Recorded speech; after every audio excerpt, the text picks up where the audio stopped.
So good morning guys. तो चलिए start करते हैं आज के यानी कि 18 जुलाई के इंपॉर्टेंट करंट अफेयर्स को। आज का पहला इंपॉर्टेंट प्रश्न ये रहा आपके सामने कि अभी यूक्रेन के नए प्रधानमंत्री के रूप में अभी किसे नियुक्त किया गया। तो आंसर होगा सरही कोरेत्स्की। आपको बताए यूक्रेन में प्रेसिडेंट कौन है? Vladimir Zelensky. और उन्होंने ही अभी यहाँ पे नए प्रधानमंत्री को नियुक्त किया है, उनका नाम है सरही कोरेत्स्की। उन्होंने किनका स्थान लिया? यूलिया स्विरिडेंको का। ठीक है, तो यूक्रेन के प्रधानमंत्री का नाम याद रखेंगे, सरही नाम है। यूक्रेन में आपको लेकर के चलूंगा, लेकिन उससे पहले अभी जिन भी देशों में लेटेस्ट नए लीडर बने वो मैं आपको रिवाइज करवा देता हूँ। नए प्रधानमंत्री या प्रेसिडेंट बने वो, जैसे गिनी देश में राष्ट्रपति बने थे मामाडी डोम्बोया।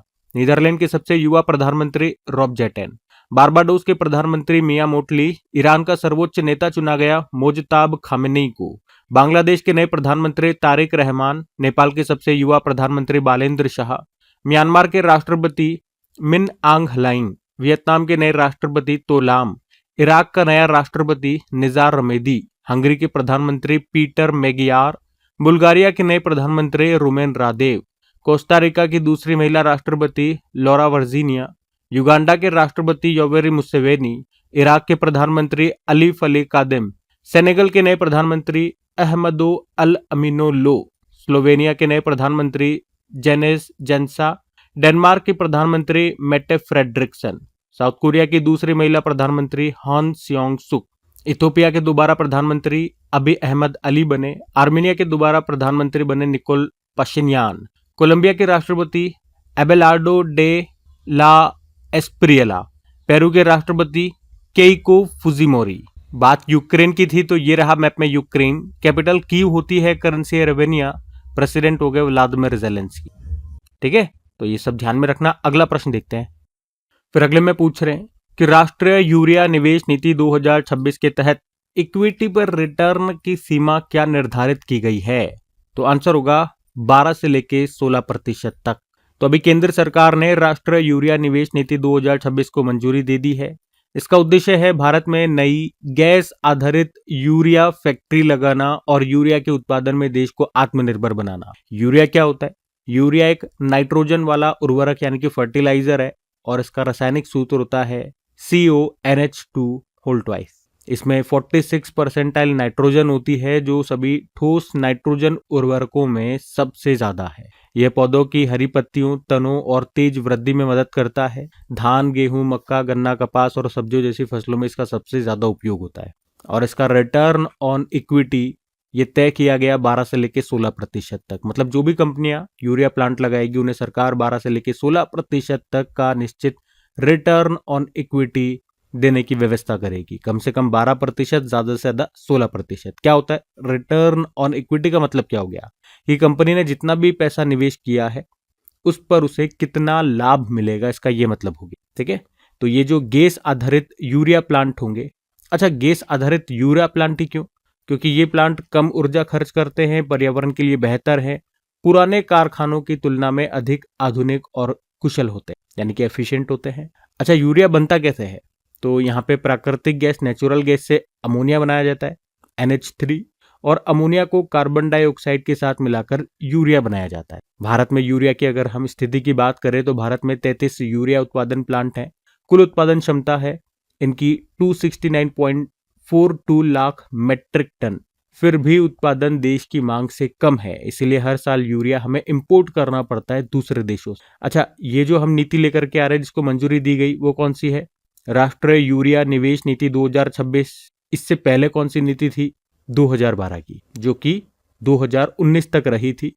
अब उसकी जगह पे आ रही है राष्ट्रीय यूरिया निवेश नीति 2026। ठीक है, तो यहां से जिस जिस तरह से प्रश्न बन सकते थे पॉइंट वाइज मैंने आपको सब बता दिया है। कुछ प्रश्न मैं आपको और रिवाइज कराऊंगा, जैसे कि लैब में सबसे पहला बनने वाला कार्बनिक यौगिक ऑर्गेनिक कंपाउंड ये यूरिया ही है, जिसे 1828 में जर्मन रासायनिक थे फ्रेडरिक वॉलर, उन्होंने अमोनियम साइनेट से संश्लेषित किया था। अच्छा, हमारे शरीर में यूरिया का उत्पादन कहां पर होता है? लीवर में। आपको याद हो तो पीएम मोदी ने इफ्को के नैनो यूरिया लिक्विड प्लांट का उद्घाटन किया था गांधीनगर गुजरात में, और ये दुनिया का पहला नैनो लिक्विड यूरिया प्लांट है। अच्छा, देश का पहला nano liquid DAP fertiliser plant भी शुरू हुआ था कहां पर? गांधीनगर के कल्लोल में। DAP मतलब डाई अमोनियम फॉस्फेट। और ध्यान रखना, नैनो यूरिया लिक्विड प्लांट और nano liquid DAP fertiliser plant दोनों अलग अलग है, क्योंकि नैनो यूरिया में केवल नाइट्रोजन होता है, जबकि डीएपी में नाइट्रोजन और फास्फोरस ये दोनों होते हैं। बाकी यूरिया का केमिकल फॉर्मूला मैंने आपको बता ही दिया। उसके अलावा और देखो, आपको याद हो तो केंद्रीय मंत्रिमंडल ने असम के नामरूप में Brahmaputra valley fertiliser corporation limited में एक ब्राउनफील्ड अमोनिया यूरिया प्लांट की स्थापना को मंजूरी दे दी है। भारतीय उर्वरक संघ के अध्यक्ष शैलेश सी मेहता बने। और इफ्को ने किस देश में पहला विदेशी नैनो उर्वरक संयंत्र स्थापित किया? तो ब्राजील। और भारत ने पहली स्वदेशी वाटर सोल्यूबल फर्टिलाइजर टेक्नोलॉजी को विकसित कर लिया है।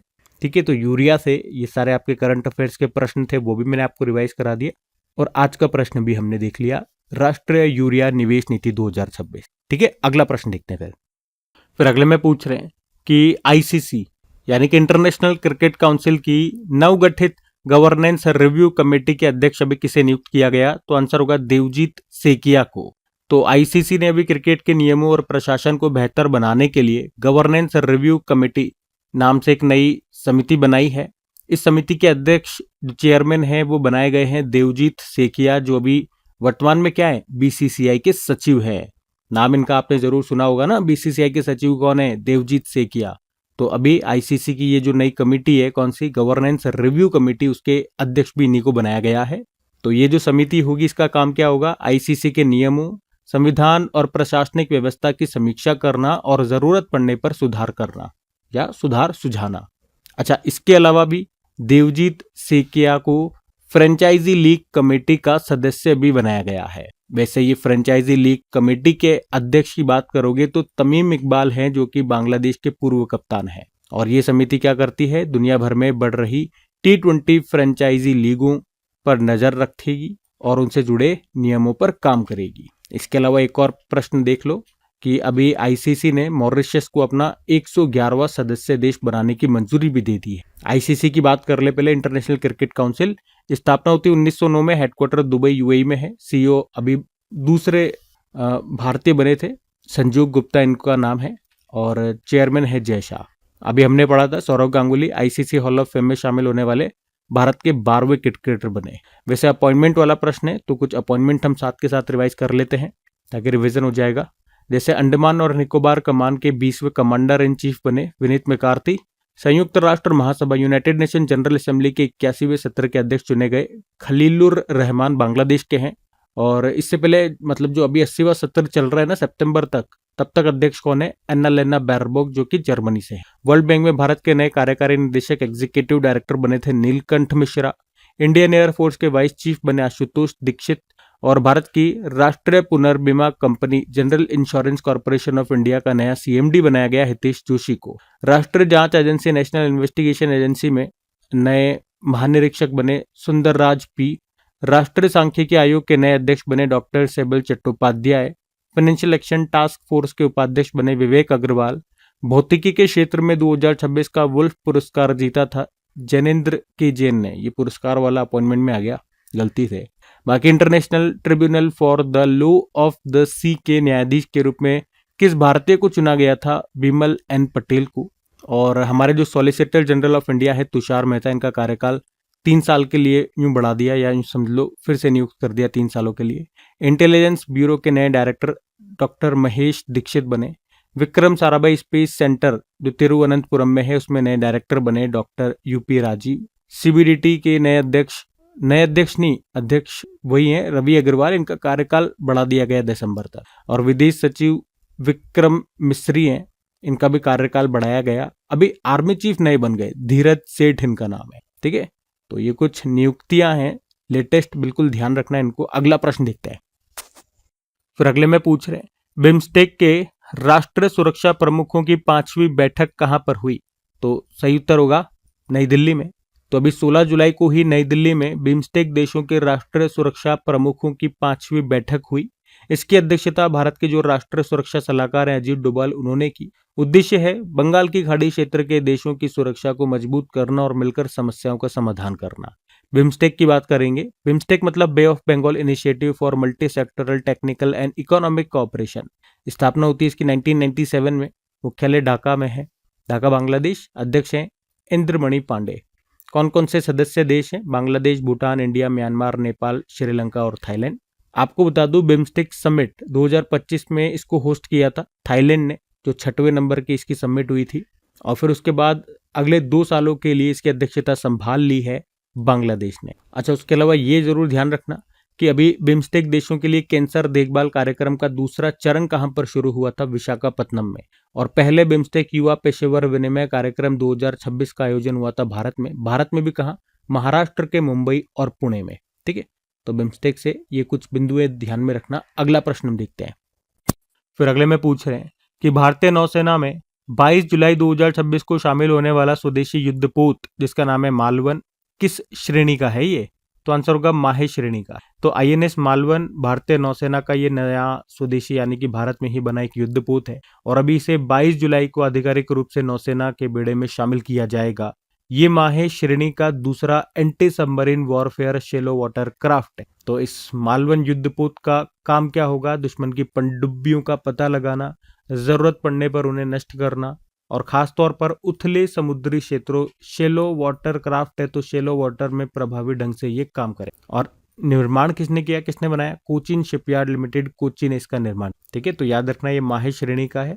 माहे श्रेणी का मतलब हो गया जो anti submarine warfare shallow water craft है, इसमें जो पहला बना था वो माहे है, उसके बाद ये दूसरा बना है, इसका नाम है मालवन। ठीक है, ध्यान रखना। अगला देखते हैं प्रश्न। फिर अगले में पूछ रहे हैं ऑपरेशन सदर्न रेडीनेस 26-2 का आयोजन कहां पर किया जाएगा? तो आंसर होगा कोच्चि में। हम बात कर रहे हैं ऑपरेशन सदर्न रेडीनेस की। तो भारतीय नौसेना के द्वारा आयोजित 4 दिवसीय 4 दिनों का ये एक बहुराष्ट्रीय मल्टीनेशनल समुद्री सुरक्षा प्रशिक्षण कार्यक्रम है जिसका आयोजन 20 से लेकर 23 जुलाई तक होगा। कहां पर होगा? दक्षिणी नौसेना कमान जो कोच्चि केरल में है वहां पर। और इसका आयोजन कौन कर रहा है? भारतीय सेना और कंबाइंड मैरीटाइम फोर्स मिलकर के इसका आयोजन कर रही है। इस अभ्यास का उद्देश्य है अलग अलग देशों की नौसेनाओं को एक साथ प्रशिक्षण देकर समुद्री सुरक्षा, मैरीटाइम सिक्योरिटी को मजबूत बनाना और आपसी सहयोग बढ़ाना। अच्छा, कंबाइंड मैरीटाइम फोर्स क्या है? तो आप कहोगे ये 40 से ज्यादा देशों का एक बहुराष्ट्रीय समुद्री सुरक्षा संगठन है। इसका उद्देश्य है महत्वपूर्ण अंतरराष्ट्रीय समुद्री मार्गों की सुरक्षा, स्थिरता और नौवहन की स्वतंत्रता बनाए रखना। आप पूछोगे कि यहाँ पे ऑपरेशन सदर्न रेडीनेस 26 और ये 2 क्या है? 26 मतलब 2026 वाला साल है, 2 मतलब इस साल ये इसका दूसरा एडिशन। ठीक है, तो ऑपरेशन सदर्न रेडीनेस का आयोजन किसने किया और कहां पर किया, ये दोनों बातें याद रख, जो कि क्या है? एक बहुराष्ट्रीय समुद्री सुरक्षा प्रशिक्षण कार्यक्रम। ठीक है, अगला प्रश्न देखते हैं। फिर अगले में पूछ रहे हैं अभी हाल ही में भारत की पहली हाइड्रोजन ट्रेन का शुभारंभ किस स्टेशन से किया गया? तो आंसर होगा जींद, जो हरियाणा में है। तो अभी 17 जुलाई को ही प्रधानमंत्री नरेंद्र मोदी ने हरियाणा के जींद रेलवे स्टेशन से भारत की पहली स्वदेशी यानी कि made in India hydrogen train को हरी झंडी दिखा करके रवाना किया। तो ये ट्रेन कहां से कहां चलेगी? जींद से सोनीपत तक, ये हरियाणा में है। कितनी दूरी तय करेगी? 89 किलोमीटर की दूरी तय करेगी। हाइड्रोजन ट्रेन के बारे में जानते हैं, क्या होती है, क्या है ये सब? तो ये ट्रेन डीजल या पेट्रोल से नहीं बल्कि हाइड्रोजन गैस से चलती है। ट्रेन में क्या होता है? एक फ्यूल सेल होता है, इसमें हाइड्रोजन और आसपास की हवा से ऑक्सीजन लेकर के ये मिलती है और उससे बनती है बिजली। ये बिजली ट्रेन के इलेक्ट्रिक मोटर को चलाती है और ट्रेन चलती है। इसके आउटपुट में धुआं नहीं निकलता, केवल जलवाष्प यानी कि वाटर वेपर, थोड़ी सी गर्मी निकलती, इसीलिए इसे जीरो एमिशन, शून्य प्रदूषण वाली ट्रेन कहा जाता है। अच्छा, हाइड्रोजन फॉर हेरिटेज योजना क्या है जिसके तहत ये ट्रेन शुरू हुई है? तो ये भारतीय रेलवे के हाइड्रोजन फॉर हेरिटेज पहल का हिस्सा है। इसका उद्देश्य है पुरानी डीजल ट्रेनों की जगह पर्यावरण अनुकूल हाइड्रोजन ट्रेनें चलाई जाए और रेलवे भविष्य में 35 और हाइड्रोजन ट्रेनें शुरू करने की योजना बना रहा है। इस ट्रेन को चलता फिरता बिजली घर क्यों कहते हैं? क्योंकि हमने देखा ट्रेन अपने अंदर ही हाइड्रोजन और ऑक्सीजन की मदद से बिजली बना रही है और उसी बिजली से ये चलती है, इसीलिए इसको मूविंग पावर प्लांट यानी कि चलता फिरता बिजली घर आप कह सकते। तो ये जो अभी ट्रेन शुरू हुई है जींद और सोनीपत के बीच में, इसमें टोटल कोचों की संख्या है 10, टोटल सीटें हैं 682 और यात्रियों की क्षमता है 2600।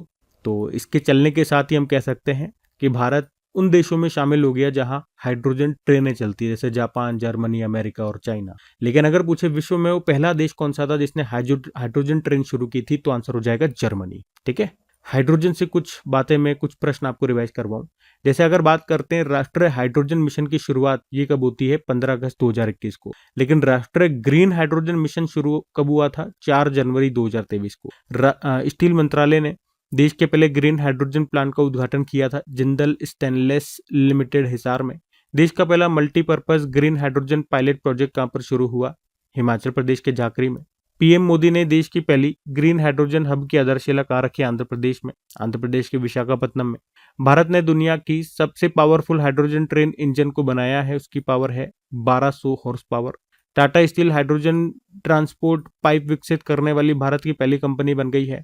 उत्तर भारत का पहला ग्रीन हाइड्रोजन प्लांट बनेगा हिमाचल के दबोटा में। और दुनिया का सबसे बड़ा सफेद हाइड्रोजन भंडार खोजा गया था फ्रांस में। वर्ल्ड हाइड्रोजन समिट 2025 हुआ था रोटरडैम नीदरलैंड में। और भारत का पहला कमर्शियल हाइड्रोजन बस ये लॉन्च हुआ था लेह लद्दाख में। ग्रीन हाइड्रोजन समिट 2025 हुआ था आंध्र प्रदेश में। ठीक है, तो हाइड्रोजन से बनने वाले कुछ प्रश्न है, ध्यान में रखना। अगला प्रश्न देखते हैं।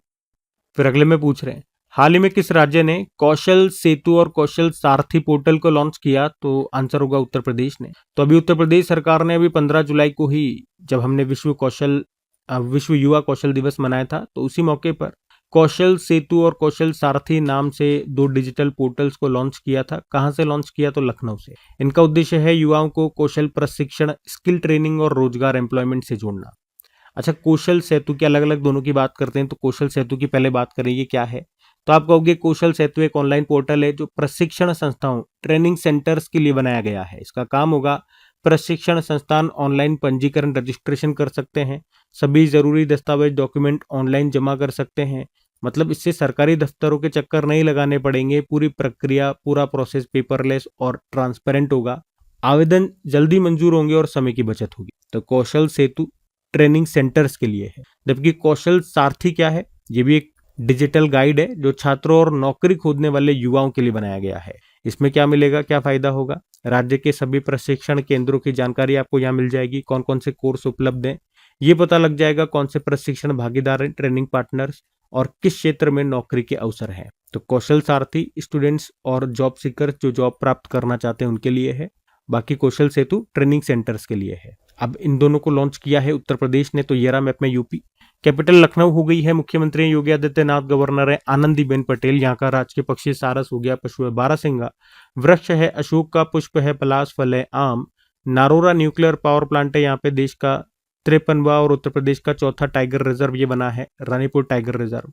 देश का 33वां और उत्तर प्रदेश का दूसरा एलिफेंट रिजर्व ये है तराई एलिफेंट रिजर्व। कुछ और प्रश्न देखें तो एपिडा ने देश का पहला बासमती और organic training centre Uttar Pradesh के पीलीभीत में खोला। उत्तर प्रदेश के अलीगढ़ जिले में स्थित शेखा झील पक्षी अभ्यारण्य ये भारत का 99वां रामसर स्थल बना। लेकिन हमने देखा भारत का जो 100वां रामसर स्थल है वो भी उत्तर प्रदेश से ही है। उत्तर प्रदेश के बलिया जिले में जो सुरहा ताल, जिसे आप जयप्रकाश नारायण पक्षी अभ्यारण्य भी कहते हो, यही देश का 100वां रामसर साइट बना है। ठीक है, तो ये इंपॉर्टेंट रहेगा। बाकी नॉर्थ टेक सिंपोजियम 2026 का आयोजन हुआ प्रयागराज यूपी में। रक्षा मंत्री राजनाथ सिंह ने लखनऊ में नौसेना शौर्य वाटिका का उद्घाटन किया। उसके अलावा उत्तर प्रदेश के मुख्यमंत्री जो हैं योगी आदित्यनाथ, इन्होंने लखनऊ में प्रोजेक्ट गंगा शुरू किया। अंतर्राष्ट्रीय यात्रा के लिए इजी कनेक्ट मॉडल के तहत शामिल होने वाला भारत का पहला शहर बना वाराणसी। उत्तर प्रदेश ये भी देखो, रक्षा मंत्रालय ने national military drone technology hub कहां पर विकसित करने की घोषणा की? आईआईटी कानपुर। उत्तर प्रदेश सरकार ने मुख्यमंत्री कन्या सुमंगला योजना शुरू की। उत्तर प्रदेश की राजधानी लखनऊ का चौधरी चरण सिंह इंटरनेशनल एयरपोर्ट देश का पहला एयरपोर्ट बन गया, जिसे ईट राइट कैंपस का सर्टिफिकेट मिला फसाई के द्वारा। उसके अलावा और देखो, उत्तर प्रदेश सरकार ने पूरे राज्य में डिजी रोवर GNSS विशेष भूमि मापन अभियान शुरू किया। GNSS मतलब ग्लोबल नेविगेशन सैटेलाइट सिस्टम। और उत्तर प्रदेश सरकार ने मुख्यमंत्री शिक्षक कैशलेस चिकित्सा योजना शुरू की, इसी को नाम दिया गुरु दक्षिणा। उत्तर प्रदेश के अयोध्या जिले के भदरसा कस्बे का नाम बदलकर अभी भारत नगर कर दिया गया। और अयोध्या जिले की जो खिलोनी सुचितागंज नगर पंचायत है उसका नाम बदलकर माँ ज्वाला जी नगर पंचायत कर दिया। उत्तर प्रदेश पुलिस ने साइबर अपराध पर रोक लगाने के लिए भी विशेष अभियान शुरू किया था, नाम है ऑपरेशन साई वज्र। ठीक है, तो उत्तर प्रदेश से ये सारे पॉइंट्स आप ध्यान में रखेंगे। अगला प्रश्न हम देखते हैं। फिर अगले में पूछ रहे हैं, अभी हाल ही में अंतर्राष्ट्रीय न्याय दिवस, world day for international justice, ये कब मनाया गया? तो आंसर हो जाएगा 17 जुलाई को। तो अंतर्राष्ट्रीय न्याय दिवस हर साल 17 जुलाई को मनाया जाता है। उद्देश्य है दुनिया में न्याय, मानवाधिकार, शांति और कानून के शासन को बढ़ावा देना। 17 जुलाई को ही क्यों मनाते हैं भैया? क्योंकि 17 जुलाई 1998 को रोम संधि अपनाई गई थी और इसी संधि के आधार पर अंतर्राष्ट्रीय आपराधिक न्यायालय इंटरनेशनल क्रिमिनल कोर्ट की स्थापना होती है। इसीलिए तो हम हर साल 17 जुलाई को ये अंतर्राष्ट्रीय न्याय दिवस के रूप में मनाते हैं। ठीक है, 17 जुलाई को क्यों मनाते हैं ये भी क्लियर हो गया। इंटरनेशनल क्रिमिनल कोर्ट ये क्या है? तो ये दुनिया की एक ऐसी अदालत है जो गंभीर अंतर्राष्ट्रीय अपराध करने वाले व्यक्तियों पर मुकदमा चलाती है। याद रखना, देशों पर नहीं, ये व्यक्तियों पर मुकदमा चलाती है। इसकी स्थापना होती है 1 जुलाई 2002 में। मुख्यालय हेग नीदरलैंड में मिलेगा। और इसी तरह का एक और दिवस आपको बताता हूँ, अंतर्राष्ट्रीय महिला न्यायाधीश दिवस, इंटरनेशनल डे ऑफ वुमेन जजेस। तो दोनों में कंफ्यूज मत होना, न्याय से संबंधित है दोनों। वो 10 मार्च को होता है और ये जो हम पढ़ रहे हैं अंतर्राष्ट्रीय न्याय दिवस, ये 17 जुलाई को होता है। देख लेते हैं जुलाई में अभी तक कौन कौन से दिवस हमने मनाए। तो 1 जुलाई को 3 दिवस थे, राष्ट्रीय चिकित्सा दिवस, जीएसटी डे, राष्ट्रीय डाक कर्मचारी दिवस। 2 जुलाई को विश्व खेल पत्रकार दिवस, 3 जुलाई को international plastic bag free day, 4 जुलाई को अंतर्राष्ट्रीय सहकारिता दिवस, 6 जुलाई को विश्व ग्रामीण विकास दिवस, 6 जुलाई को विश्व जूनोसिस दिवस, 10 जुलाई को वैश्विक ऊर्जा स्वतंत्रता दिवस, 10 जुलाई को राष्ट्रीय मत्स्य किसान दिवस, 11 जुलाई को विश्व जनसंख्या दिवस, 14 जुलाई को तीसरा नमस्ते दिवस, 15 जुलाई को विश्व युवा कौशल दिवस, 16 जुलाई को विश्व सर्प दिवस, वर्ल्ड स्नैक डे के रूप में मनाया। ठीक है, तो ये सब ध्यान में रखेंगे आप। बाकी ये थी आज की हमारी करंट अफेयर्स की क्लास। कमेंट करके जरूर बताना सेशन आपको कैसा लगा। अच्छा लगे तो प्लीज इसे अपने दोस्तों के साथ में स्टडी ग्रुप में एक बार शेयर जरूर करना। वीडियो को लाइक नहीं करा तो लाइक कर देना। बाकी डेली इनकी पीडीएफ आपको मिल जाती है, प्रैक्टिस के लिए मॉक टेस्ट जो क्विज है वो आपको मिल जाती है अपने क्रैक एग्जाम एप्लीकेशन में, जिसका लिंक नीचे डिस्क्रिप्शन बॉक्स में गिवन है। बाकी चलो अभी कल के करंट अफेयर्स का हम क्विक रिवीजन कर लेते हैं और सेशन एंड करते हैं। तो कल पहला प्रश्न पूछा था, एक बुक आई है द वॉइस ऑफ जस्टिस, ये किसके भाषणों विचारों का संकलन है? तो जस्टिस BR गवई जो पूर्व CJI थे। फिर पूछा 12वें ब्रिक्स श्रम और रोजगार मंत्रियों की बैठक अभी कहां पर हुई? तो आंसर हो जाएगा हैदराबाद में। फिर पूछा भारत का पहला सेवा उत्पादन सूचकांक किस मंत्रालय ने जारी किया? सांख्यिकी एवं कार्यक्रम कार्यान्वयन मंत्रालय। 31वां दिव्य कला मेले का आयोजन किस शहर में हुआ? तो आंसर होगा कोलकाता में हुआ। फिर पूछा भारत की पहली अंतरिक्ष अन्वेषण गैलरी कहां पर स्थापित की गई? तो आंसर हो जाएगा भोपाल में। और अभी किसने नालम TN पोर्टल को शुरू किया? तो TN से ही पता चल जाएगा, तमिलनाडु आंसर होगा इसका। फिर अगले में पूछ रहे हैं कि राष्ट्रपति द्रौपदी मुर्मू जी ने सुश्रुत जयंती के अवसर पर सुश्रुतम 2026 का उद्घाटन कहाँ किया? अखिल भारतीय आयुर्वेद संस्थान नई दिल्ली। और याद रखना, सुश्रुत जो है या आचार्य सुश्रुत जी बोल दो, इन्हें सर्जरी का जनक, शल्य चिकित्सा का जनक भी कहा जाता है। विश्व सर्प दिवस, वर्ल्ड स्नैक डे आपने मनाया अभी 16 जुलाई को। और ब्रांड फाइनेंस इंडिया 100 2026 की रिपोर्ट आई जिसके अनुसार भारत का सबसे मूल्यवान टायर ब्रांड कौन सा बना? तो आंसर होगा MRF। बाकी चलो कल का भी होमवर्क प्रश्न देख लेते हैं और सेशन एंड करते हैं फिर। तो कल पूछ रहे थे प्रस्तावित उन्नत पैकेजिंग ग्लास कोर सबस्ट्रेट निर्माण सुविधा कहां पर स्थापित की जाएगी? तो आंसर होगा उड़ीसा के भुवनेश्वर में। आप सभी ने प्रश्न का बिल्कुल सही उत्तर दिया। अब ये आज का आपका होमवर्क प्रश्न है।